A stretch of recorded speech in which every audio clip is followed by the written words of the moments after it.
8 Mart Beynəlxalq Qadınlar Günü 20-24 Mart tarixlərində Novruz bayramı, həmçinin 30 və 31 Mart Ramazan bayramı iş günü hesab edilməyən rəsmi bayram günləri kimi qeyd olunur. Nazirlər Kabinetinin qərarına əsasən, iş və istirahət günlərinin ardıcıllığını təmin etmək məqsədilə 27 və 28 Mart iş günləri 10 Mart və 1 Aprel tarixlərinə dəyişdirilib.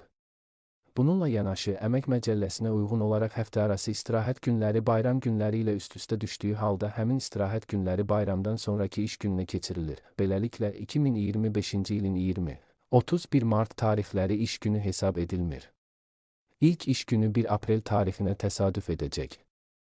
Bundan əlavə, bayram ərəfəsi 7 Mart və 19 Mart tarixlərində iş saatları 1 saat qısaldılacaq. Qeyd edək ki, bu məsələ Əmək Məcəlləsinin 108-ci maddəsinin 1-ci hissəsinə müvafiq olaraq iş günü hesab edilməyən bayram qabağı, səsvermə, habelə ümumxalq hüzn günü qabağı iş günlərində həftəlik iş günlərinin müddəti 1 saat qısaldılır. Misal olaraq, 8 Mart Beynəlxalq Qadınlar Günü Əmək Məcəlləsinin 105-ci maddəsinə görə iş günü hesab edilməyən bayram günü hesab edildiyi üçün 7 Mart tarixində iş gününün müddəti həftəlik iş günlərinin sayından asılı olmayaraq 1 saat qısaldılmalıdır.